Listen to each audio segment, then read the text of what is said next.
कबीर जी कहते हैं, यह जग विष की बेलरी, गुरु अमृत की खान, शीश दिए जो गुरु मिले तो भी सस्ता जान। साहब जी कहते हैं, कामी क्रोधी लालची इनते भक्ति न हो, भक्ति करे कोई शूरमा, जात वरन कुल खोए। जगदीनता ने सृष्टि का सृजन अपने भक्तों के लिए ही किया है और भगवत भक्ति से ही मोक्ष की प्राप्ति होती। भक्ति नहीं तो शक्ति नहीं, शक्ति नहीं तो सृष्टि नहीं, अर्थात सृष्टि का मूल भक्ति ही है। यह भक्तों से है, भक्तों के लिए है और भक्तों के द्वारा है। कबीर साहब जी के भक्तों के बारे में कहते हैं कि जो व्यक्ति विषय वासना में लिप्त हो जाते हैं वे कभी भी सत भक्ति नहीं कर सकते, क्योंकि मन में तो मद, मोह, क्रोध और लोभ के रंग ही चढ़े रहते हैं। भक्ति केवल वही कर सकता है जो काम, क्रोध, मद, लोभ से निर्विकार रहे। जीवन की प्रत्येक विपरीत और विषम परिस्थिति में कबीर साहब जी की अमृतवाणी मनुष्य का मार्गदर्शन करती हुई प्रतीत होती है। कबीर साहब जी के अनुसार कुछ लोग सांप्रदायिक जड़ता को एक परंपरा की तरह वहन करते हैं। वास्तव में यह आडंबर है और जो लोग आडंबर रचते हैं वे सत्य ज्ञान से मीलों दूर हो जाते हैं। माथे पर तिलक लगाकर, कानों में मोटे मोटे कुंडल धारण करके और सिर पर जटाएं बढ़ा लेने से कोई योगी नहीं बन जाता। शरीर को कष्ट देकर और मन को स्वतंत्र रखकर भी कोई योगी नहीं बन सकता। वास्तविक योगी तो वह है जो तन और मन दोनों को साध ले। पाखंड और आडंबर रचने वाले योगी और साधु वास्तव में धूर्त होते हैं। वे अपने आडंबरों की आड़ में स्वार्थ सिद्धि ही करते रहते हैं। इस प्रकार की धूर्त साधु समाज साधु वेश और साधु धर्म को कलंकित करते हैं। ऐसे साधु वेशधारी धूर्तों से तो प्रत्यक्ष धूर्त ही अच्छे होते हैं, क्योंकि वे किसी प्रकार का पाखंड तो नहीं रचते।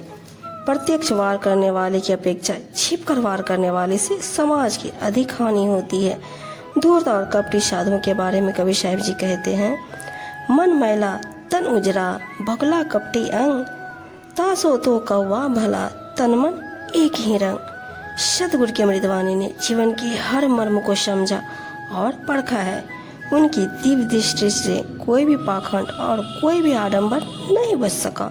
उन्होंने अपने सामने जो भी समाज के विरुद्ध अनाचार, अत्याचार देखा उस पर बेलाग व्यक्त किया। वास्तव में कबीर साहब जी का पूरा जीवन समाज से बुराई को दूर करने के लिए जिस मूल मंत्र को अपने जीवन में स्थान दिया है वह है, मैं सुधरा तो जग सुधरा।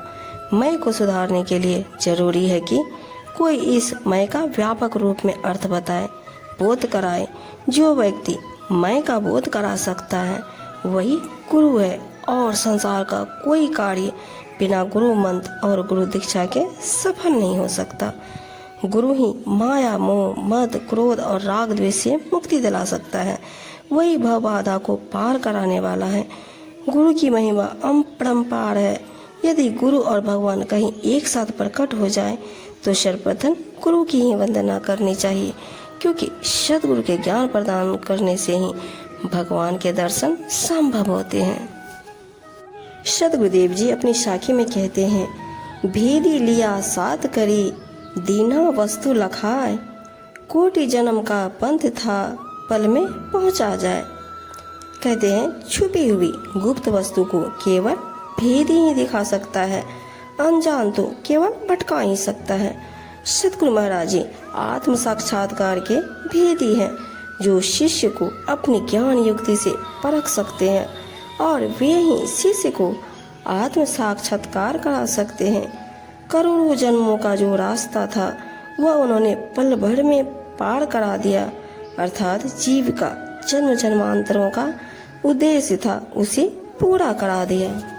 कबीर जी कहते हैं, यह मन तो बंदर की भांति अति चंचल है, तनिक समय भी कहीं स्थिर नहीं रह पाता।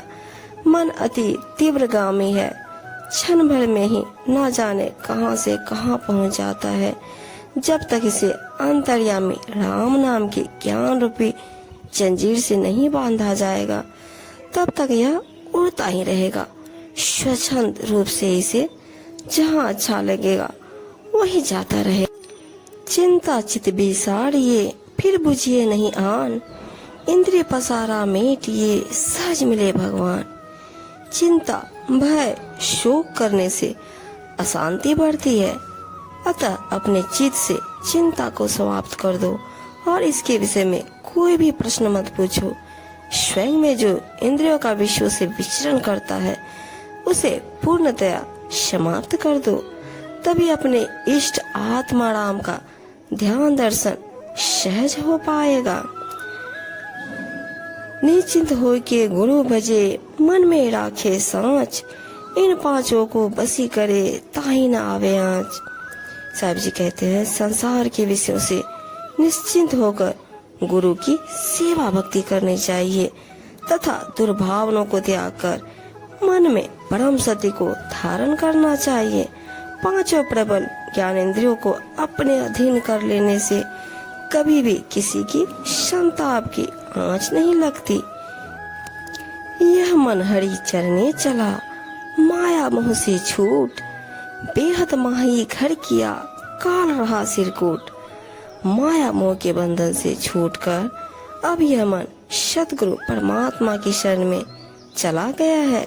सतगुरु की कृपा से इसने आत्म स्वरूप को पहचानकर उसे अपना घर बना लिया, अर्थात अंतर्मुखी होकर ध्यान में स्थिर हो गया है। अब काल भी अपना सिर पटकता रहेगा, किंतु वह इसका कुछ नहीं बिगाड़ सकता। अकथ कथा या मन ही की, कहे कबीर समझाए, जो या को समझा पड़े ताको काल न खाए। कबीर जी समझाते हुए कहते हैं कि इस मन की कथा तो अकथनीय है और बड़ी विचित्र है। जो व्यक्ति इस मन को तथा इसकी कामनाओं को अच्छी प्रकार समझ लेता है, उसके अंतर का सब भ्रम दूर हो जाता है तथा फिर उसे काल क्लेश नहीं सताते। सुर नर मुनि सबको ठगे, मन ही लिया अवतार, जो कोई याते बचे तीन लोक ते ज्ञान। यह मन बहुत महान ठग है। यह सुर, असुर, मनुष्य तथा मुनि आदि सभी को ठगता रहता है। यदि मन जीव को बार बार जन्म लेने के लिए बाध्य करता है, जो साधक पुरुषार्थी मन की इस ठगी से बच जाए, वही तीनों लोकों में अपने उड़झे उड़झिया दिखे सब संसार, अपने सुरझे सुरझिया यह गुरु ज्ञान विचार। अपने कर्मों की उलझन में ही सारे संसार के लोग उलझे हुए प्रतीत होते हैं। यह सारी उलझन स्वयं ही सुलझाने से सुलझेगी। यह जीव अपने कर्म से स्वयं ही बनता है तथा अपने कर्म पुरुषार्थ से स्वयं ही मुक्त होता है। यही गुरु का उत्तम ज्ञान विचार है। मन के बहुतक रंग है, छिन छिन बदले सोए, एक रंग में जो रहे ऐसा बिरला कोई। बहरूपिया होने के कारण मन की भावनाओं के विभिन्न रूप होते हैं, जो क्षण क्षण में बदलते रहते हैं। संसार के दृश्य के अनुसार परिवर्तन होता रहता है। इस संसार में ऐसा महान व्यक्ति कोई एकाध ही होता है।